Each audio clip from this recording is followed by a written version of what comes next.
Noel McGrath, congratulations on being the PwC GAA-GPA Player of the Month. Must be very excited, but not as excited as slating Dan McCormick live on TV about he wouldn't know what to do with the ball. Now I said to him, you have to come back hard at Noel. Would you be worried about that, or do you think he'd mess that up too? No, I won't say too much here now because I think once is enough to do him. He might come back with something at some stage, but I'll keep my head down for a while. I won't go as far as apologising to him anyway. It was a bit of fun anyway. That was, yeah. I suppose you were just enjoying having the crack at that stage, but I think after the game down, just outside the dressing rooms underneath Croke Park, I think Tip FM were pulling you in for an interview and you looked like a lad who was ready to fall over. Was that as tiring a match as you've ever played? Yeah, it was. Like, it's just, I suppose, after any match you play, like, at that level, like, the build up to it and everything, getting yourself right for it is it can be tough going, but, like, you're trying to prepare yourself to have all your energy focused on the match. So then at the end of it, like, after playing for 70 minutes, all that goes with regards to celebrations on the pitch, in the dressing rooms, you're just wrecked after, like, and at times you'd nearly be fit for the bed straight away after it. But look, it's great. You'll go on adrenaline because of the feeling of what you've achieved, and I think that's probably what keeps you going in them few days afterwards. And I suppose the whole evening, was it just mayhem, people pulling you left, right and centre? Yeah, look, it is. I suppose back in the Warrington, like, there's so many people that are coming there that are after supporting you. There's people that have come from long distances to be there on the day, and to have all them there, like, the support that people give you, you have to appreciate that too, because people do a lot for you, whether it's your family, whether they're from your own parish, or whether they're just Tipperary people who want the best for us as players and for the whole county as I suppose as the team. I think that's seventh All-Ireland final for you. What's the difference between 19-year-old you building up for that All-Ireland in 2009 versus now? In terms, like, you're obviously probably a more mature guy, I would hope. But, like, how differently did you prepare back then? Were you kind of, like, excited? Were you trying to hide yourself away from it versus now? I don't really know, to be honest, Shane. I suppose back then, like, it's just your first year on the panel, you're playing an All-Ireland final, like, and you just take it in your stride. You don't really know what to expect from the build-up. You don't really know. At that time, I don't think I knew really what it means to people, like, because you grow up looking at it. I grew up as a young lad. I was there in 01, I was there in 97, like, and you don't appreciate what people really put into it, what people really, I suppose, try so hard for. Whereas now I've given 10 years training, 10 years preparing every year to try and get there. So you now appreciate all the work that does go into it. Like, whereas, you know, 09, it was my first year in, we had been there as minors, so you think this is great, sure, we'll probably get here every year that you're playing, but it doesn't happen like that, it doesn't work like that. So while on pitch and all that is similar enough, off pitch I probably know what has gone into it over the years, over every single year to get to the top. Would you have a most satisfying moment of the year? I mean, I suppose watching on, probably one of the nicest things he did was that ball over the top for Shane Stapleton against Laois when he got the goal as well. Lovely bit of play. Is there anything for you that was more pleasing than that? I think as a team, probably the Cork match set us up for the year. Our league form had been indifferent. Like, I think we had only 2 wins throughout the league, and we were beaten in the quarter final then. So, like, we knew that the Cork match was going to be big, like, to get the year off and to get the year started. Páirc Uí Chaoimh isn't a place that Tipperary have been overly successful in the history of hurling, like, so, let alone in the last few years. So to go down there, I think it gave everyone the confidence and belief that the team had evolved, that the preparation that we put in had paid off, and that, I think, set us up for the start of the Munster Championship big time. Individually, trying to think of something, I haven't probably thought of it yet. Maybe in a few months when I've sat back and looked back through the whole lot of the year and thought about different things, I might have 1 or 2 moments that really do stand out. But at the end of the day, I suppose your main goal is for that day in Croke Park in August now, when you see your captain going up the steps. I suppose before the All-Ireland final, you'd have to play down the impact of the red card on your brother John. and you know, of course he's going to bounce back. But like, were there any kind of concerns for you as his older brother? He probably had a couple of games where it didn't go right for him. Now, he had a brilliant final, but was there any kind of concerns that this is probably taking a heavy toll on him? I suppose, look, I've been there once or twice in league matches where you get sent off, and I suppose you kind of feel more that you're letting down everyone else than anything else at the time, and then in the days or two afterwards, like, you kind of feel guilt for yourself, like, of what are you after doing, or why did you get into a situation to do it. But I don't think you can ever really explain how, because it happened so quick. But look, he's a strong enough character. Like, I suppose it's bound to affect anyone that was in that position. But I suppose the fact that we came back and won made it that bit easier for him. And look, I think his performance in the All-Ireland showed that he dealt with it fairly well. To be honest, like, I think he probably had his best game of the year nearly in the All-Ireland. And look, it's like anyone, you bounce back from knocks.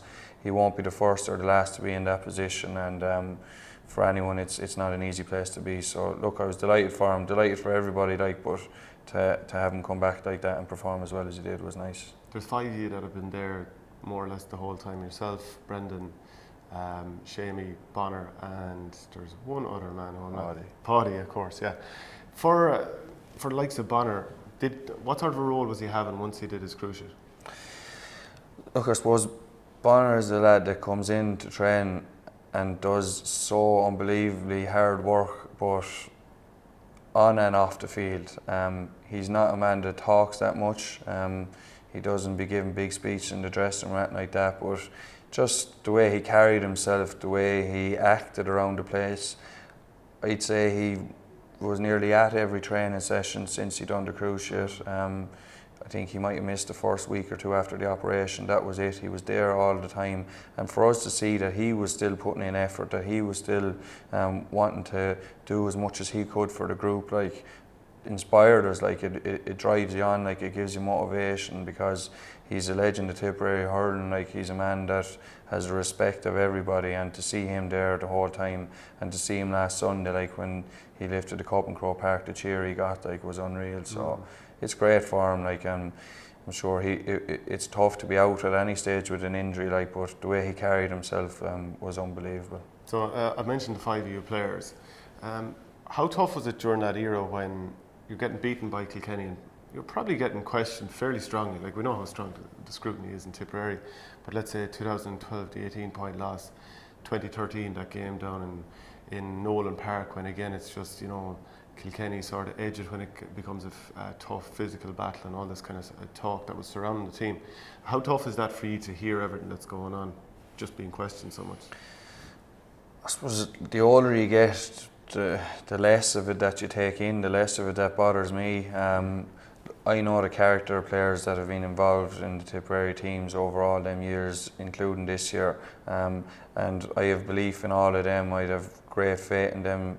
So friendly with so many of them, like, so to hear all that from the outside, probably when you're younger, you think that it's gospel truth, like, and you might think, Jesus, it's bad, like, that you're getting all this abuse. But the older you get, you just block it out. You just don't listen to it, because at the end of the day, I know what players have put in on and off the field to get themselves in position to play for Tip, to perform for Tip, and to win for Tip. So it's I don't know how you really describe it. It's just something that doesn't bother me at all. And like, you are on social media, so does plenty of it happen where you'd be getting mentions from people in terms of negative stuff when Tipperary aren't going well? To be honest, that's happened very rarely. You get the odd thing here and there.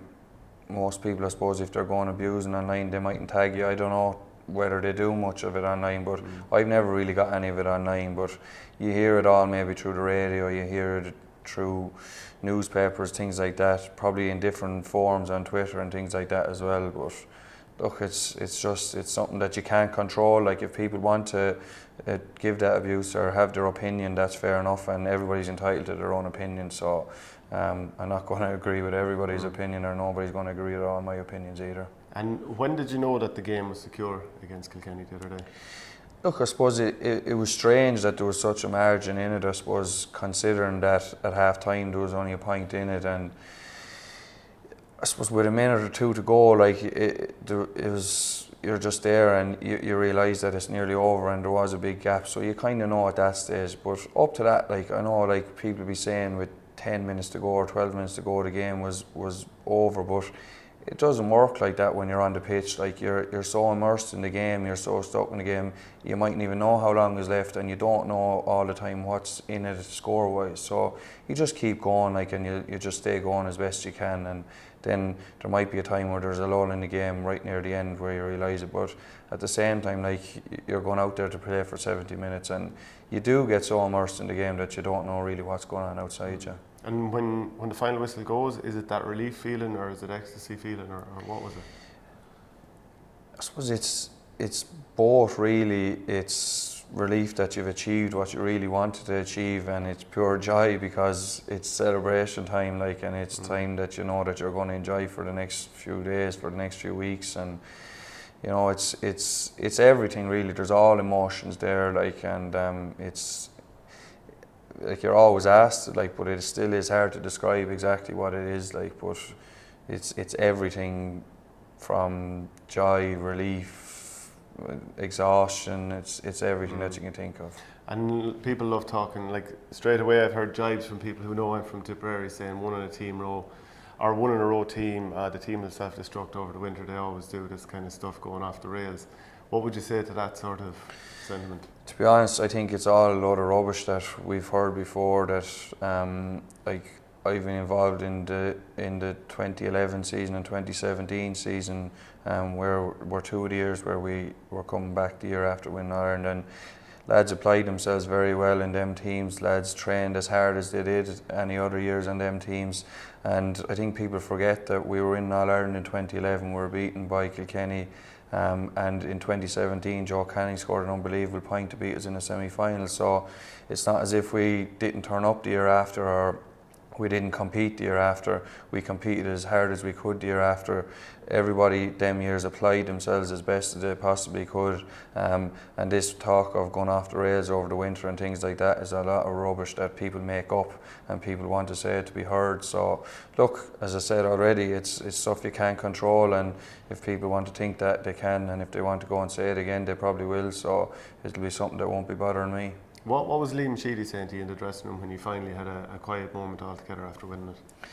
Look, I suppose he was like any of us, just delighted for everybody. Like, he put so much into it. Like, he for every player, like, he has given every player the time that they needed, if at any stage, like, if you wanted to ask questions or if you wanted to talk to him about anything. So he had joy, he had a relief, I presume he had a feeling of accomplishment like the rest of us, and look, he was just delighted for us all. And we all went up to Portrush on Wednesday evening to see the support that he has up there from his own parish, and what it means to them to have him doing so well, like, and as manager of Tipperary. Like, I'm sure he was delighted with it up there. Were you able to walk up the hill or were you in bed? We were. Geez, no, we did. We had good crack up there. Now, to be fair, like, there's a good few people from Portrush who know what crack is, and we all joined in with that as well. And look, it was a great evening. It was a great night up there, and we had great fun.